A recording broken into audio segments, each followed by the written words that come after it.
Fala, filhotes, vocês estão vivos? No vídeo de agora nós vamos falar um pouquinho sobre as atividades dessa segunda semana dos PETs, dos planos de estudos tutorado, né? Qual que é o tema para o segundo ano? Qual que é a unidade temática para o segundo ano nessa segunda semana dos PETs, né? É natureza e cultura. Vamos começar então fazendo uma distinção entre esses dois conceitos. Natureza é tudo aquilo que ainda não sofreu uma intervenção, uma transformação do homem, ou seja, aquilo que mantém ainda de alguma maneira, mantém-se intacto, ou seja, mantém-se sem a ação e a transformação humana. Já a cultura é tudo aquilo que o homem produz. Tudo que nós produzimos é cultura, desde uma caneta, papel, mesa, celular, né, ideias, instituições religiosas, instituições políticas, econômicas, tudo isso é cultura. Já a natureza é aquilo que não sofreu ainda a ação do homem. Então, o objeto de conhecimento é natureza e cultura, dessa primeira unidade temática, e as habilidades que a gente deve desenvolver. Primeira habilidade é distinguir entre natureza e cultura. Então, fazer essa distinção. Lembrando, natureza é tudo aquilo que não ainda sofreu a ação humana. Cultura é tudo aquilo que é produzido pelo ser humano, muitas vezes transformando a própria natureza. Quando a gente faz uma mesa, essa mesa aqui que eu tenho é de madeira. Então ela foi tirada de uma árvore, que era um objeto da natureza. Não sei se era uma árvore intocada, porque tem culturas de árvores que são plantadas e produzidas pelo homem. E aí já não podemos chamar isso de natureza, mas sim de cultura, porque é o próprio homem quem as plantou. Por isso, agricultura, uma cultura produzida no campo com a terra a partir da ação humana. Então, essa é a diferença. Natureza é tudo aquilo que não sofreu intervenção humana, cultura é tudo aquilo que é produzido pelo homem, pelo ser humano. E muitas vezes a cultura pode ser produzida, inclusive, com componentes da natureza que o homem retira e as transforma. Compreender a noção de cultura como essencial à definição do ser humano. O ser humano é um animal cultural. Ou seja, o animal produz cultura, um animal que transforma o mundo à sua volta, que produz ideias, que produz instituições, que produz formas de pensar, de agir, de se comportar e de transformar o próprio mundo. Compreender que no ser humano as características biológicas da natureza e os dados culturais estão profundamente associados. Mesmo aquilo que é biológico em nós, muitas vezes ele é feito de forma a ser influenciado pela cultura. Por exemplo, vamos pegar comer. Comer é algo biológico, uma necessidade biológica do nosso corpo. Mas aí a gente vai e faz comidas não com as coisas que a gente pega diretamente da natureza, a gente as transforma e faz ela, né? Por exemplo, faz um arroz, coloca o sal, o tempero, né? O feijão a mesma coisa, a carne a gente assa, né? Então tudo isso a gente vai transformando, até coisas básicas, né? Ir no banheiro, por exemplo, é uma necessidade fisiológica, biológica. Mas os animais fazem na natureza. Quando dá vontade, eles vão lá e fazem. Claro que alguns animais procuram alguns lugares específicos. Por exemplo, o cachorro procura mijar sempre em lugares onde ele não sente o próprio cheiro, para deixar o cheiro dele ali, porque ele se reconhece através do cheiro. O gato, ele tem nojo da bosta dele, então ele faz sempre no mesmo lugar e para manter afastado, um lugar que ele não gosta muito de frequentar. Então, entre os animais, essas necessidades biológicas, elas são feitas de uma maneira. Nós, seres humanos, já fazemos uma cultura. A gente não fica andando por aí nu como os animais e não fazemos as nossas necessidades fisiológicas em qualquer lugar. A gente faz geralmente em um lugar muito específico, que é o banheiro. A não ser quando a gente está na roça. Aí você faz no mato mesmo, limpa a curtiga e fica o cu coçando, né? Mas não é isso. Então, mesmo as atividades biológicas, aquelas que são naturais na gente, a gente as transforma através da nossa cultura. Então, isso que a gente deveria pensar. O que distingue o ser humano dos outros animais? É justamente a nossa capacidade de raciocinar de forma complexa e de produzir cultura, ou seja, de transformar a natureza, o mundo, a nossa forma de pensar e de agir também. O que faz o ser humano um animal como os outros? As nossas necessidades biológicas, as nossas necessidades fisiológicas, tudo isso faz da gente um animal como o outro, né? E o próprio funcionamento do nosso organismo funciona como de qualquer outro animal. Então, essa é a parte biológica do nosso corpo, ela funciona como a natureza e como os outros animais. Será que existe uma natureza humana? Será que quando o homem nasce ele tem uma natureza, uma essência que determina a forma como ele será? Isso é uma grande controvérsia dentro da filosofia. É uma grande polêmica dentro do debate filosófico. Alguns dizem que nós temos uma essência, uma natureza que determina a nossa existência, a nossa forma de ser, de pensar e de agir. E hoje tem dentro do campo da ciência os geneticistas que acreditam que caracteres genéticos acabam determinando a nossa forma de pensar, de agir, o nosso comportamento, até os nossos vícios, as nossas escolhas. Outros vão dizer que não, que isso vai depender do ambiente, né, onde você vai conviver, das influências desse ambiente sobre a sua vida e também das suas escolhas individuais, porque nós somos seres livres para alguns filósofos. Então essa é uma polêmica dentro da filosofia, não tem uma resposta bem definida para isso. O que pode significar a palavra cultura? Como nós já dissemos, cultura é tudo aquilo que é produzido pelo homem. Muitas vezes transforma a natureza, muitas vezes tem a cultura material e imaterial. Material é aquela que nós transformamos a natureza em nosso benefício. E a imaterial é aquela que nós não podemos tocar. A música, as ideias, né, o modo de pensar, né, de ser, as instituições, tudo isso são culturas ou exemplos de cultura imaterial. É possível distinguir no ser humano o natural do cultural? Isso é bem complicado, bem complexo, né? A gente, como eu disse, tem as nossas necessidades fisiológicas e biológicas, mas mesmo essas necessidades que são biológicas, animais, né, naturais, a gente as transforma culturalmente. A gente só faz nossas necessidades fisiológicas de urinar e defecar no banheiro, né? A gente come numa mesa, geralmente, né, com os familiares ou de alguma forma transformando os alimentos ali, colocando várias coisas, ingredientes neles. Então, todas as coisas que a gente faz, que é natural, a gente não toma só água como os outros animais, a gente toma refrigerante, toma bebida alcoólica, eu gosto bastante, né? Inclusive, isso não é apologia, viu? Antes que o coisa lá venha me pegar, como ele fez com o Gustavo Lima, né? Esqueci o nome do órgão lá que tentou enquadrar o Gustavo Lima, porque ele bebeu demais na live dele. Então vamos esquecer isso, vamos mudar de assunto, né? Então é difícil distinguir as coisas naturais e culturais nos seres humanos. O ser humano ele é frágil ou forte diante da natureza? Tem um filósofo chamado Pascal que ele fala sobre isso. O homem, ao mesmo tempo, ele é um dos mais frágeis seres da natureza, mas também o mais forte. Por que o mais frágil? Porque uma microscópica bactéria, um microscópico vírus pode nos matar. Olha o Covid, fazendo com que a gente fique de quarentena, né? Nós somos frágeis diante da natureza, somos muito frágeis. Algo microscópico pode tirar a nossa vida. Mas ao mesmo tempo somos fortes. Por quê? Porque somos os únicos seres capazes de compreender isso, esses próprios vírus e essas coisas microscópicas, essas coisas tão frágeis, e dominá-las, controlá-las. Está aí, né, no processo de produção da vacina. E em breve, né, espero que o mais breve possível, a gente possa desenvolver, por conta da nossa razão, nossa capacidade de raciocinar, uma vacina para poder controlar o vírus e assim a gente poder voltar à nossa vida normalmente. Porque tá foda, né? Dentro de casa aí tá brabo, tá tenso pra caralho. Então nós somos frágeis, porque da natureza somos um caniço, dizia o Pascal. É um microscópico vírus e uma microscópica bactéria pode nos levar à morte, mas ao mesmo tempo somos fortes porque somos os únicos seres da natureza capazes de compreender como funciona esses vírus e essas bactérias e controlá-las, dominá-las e matá-las, né? Então, interdisciplinaridade. Os conteúdos, conceitos e processos tratados nas habilidades acima serão retomados ao longo do ano nos componentes curriculares de geografia, história, sociologia, através de perspectivas específicas dessas áreas. Então, tem uma interdisciplinaridade aí, né? A gente vê isso em geografia, porque tem os aspectos naturais também do território, né, que influenciam bastante na forma também da cultura de um povo. A história, né? A história também, a história do homem e sua relação com a natureza. A própria sociologia também pensa sobre isso. O ser humano é um ser natural, né, que veio da natureza, mas também é um ser que interage com a natureza, transforma através do seu trabalho, né? E a natureza acaba influenciando também as relações sociais. Então, quem que é o ser humano?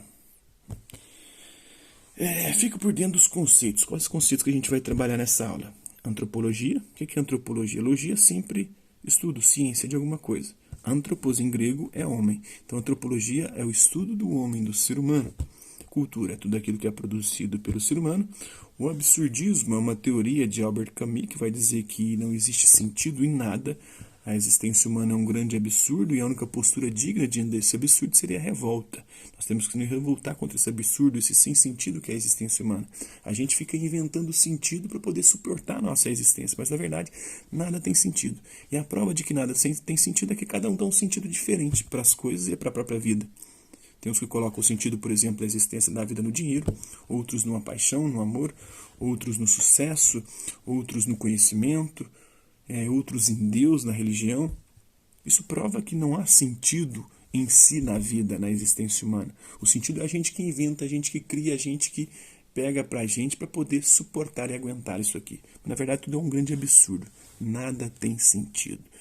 Nós estamos aqui, a única postura digna é a revolta diante disso tudo, desse absurdo que é a existência humana. E ele vai até chegar a questionar, né? Ele vai dizer o seguinte, o Camus, né? A única questão filosófica relevante é: eu devo ou não suicidar? Uma questão tensa, né? Porque se a vida não tem sentido, o que eu vou ficar fazendo aqui? Então, a vida que vale a pena ser vivida é aquela que você vive mesmo sabendo que não tem sentido estar aqui, mas que você quer viver e construir o seu próprio sentido, né? Dar um sentido para essa existência mesmo sabendo que esse sentido não tem sentido. Então, e o darwinismo? O darwinismo é uma teoria biológica que diz que há uma evolução das espécies e que foi usada no campo da filosofia e da sociologia para dizer que, além da evolução das espécies, houve uma evolução das raças humanas. Aí isso acabou justificando durante muito tempo o racismo. A gente está vendo aí os protestos, né? Essa teoria darwinista, o darwinismo social, chamado darwinismo social, acreditava que existiam raças humanas mais superiores, mais evoluídas e outras mais atrasadas e inferiores. E a raça negra ou dos pretos seria uma dessas raças atrasadas e que deveriam ser eliminadas. O Brasil tentou embranquecer, né? O mundo inteiro fez estudos nesse sentido e via neles, né, categorias subhumanas, e por isso justificava a escravidão, justificava eles ficarem só com o trabalho braçal, enquanto o branco ficava com o trabalho intelectual e cultural. Então, saudações, né? Fala, filhotes. Eles falam que saudações, estudante. Essa semana você irá aprender um pouco mais sobre quem é você. Busque mais referências para complementar o seu aprendizado. Escute o podcast e veja o vídeo no final dessa unidade, né, que tem uma indicação aqui. Se possível, anote os pontos mais relevantes apresentados nesses materiais e exercite a dúvida. Lembre de Descartes, né, a dúvida metódica, a dúvida como um meio, como um caminho para se chegar a um conhecimento certo, seguro e verdadeiro. Né? Duvide de tudo, duvide sempre. Duvide da direita, duvide da esquerda, duvide até de mim, do seu professor, e busque o conhecimento por si mesmo. Né? Sempre elabore perguntas levando em consideração as informações que você compreendeu a partir dos seus estudos, e coragem. Sapere aude, ouse saber, coragem, busque o conhecimento por si mesmo. Para Sartre, o homem é liberdade, o homem é livre. Né? Como entender essa afirmação? Entende-se que não há certezas e nem modelos que possam servir de referência. Cabe ao homem inventar o próprio homem, a sua própria história, a sua própria existência. E jamais esquecer-se de que é a sua responsabilidade. Você é livre e, por ser livre, você é o único responsável por ser quem você é. Se você se tornar um merda, o único responsável por você se tornar um merda é você mesmo. E ninguém mais. Porque quem fez as escolhas na sua vida foi você. Mesmo com influência de outras pessoas. Os outros são o inferno são os outros, dizia o Sartre. Por que os outros são o inferno? Porque eles nos passam Covid, né? Eles nos deixam doentes. Não só por isso, mas também porque eles tentam nos influenciar. Eles fazem projeções sobre as nossas vidas, os nossos pais, os nossos amigos, as pessoas com quem a gente relaciona. Todas elas ficam fazendo projeções e tentando nos mudar, tornar-nos quem elas querem que nós sejamos. Mas você é o único responsável pelas suas escolhas. E se você se tornou o que os outros queriam que você fosse, foi escolha sua. Então é isso que ele vai dizer, né? Esquecer-se que a responsabilidade é o resultado da sua invenção. Você é o único responsável por ser quem você é. Pelo fato de ser livre, é o homem quem faz suas escolhas. Você que escolhe ser quem você é, você que escolhe o que você se tornará. E que ao fazê-las, torna-se responsável por elas. É por isso que o existencialista, o Sartre é um existencialista, o Camus também que a gente falou agora há pouco, né, que fala da revolta, do absurdo que é a existência humana.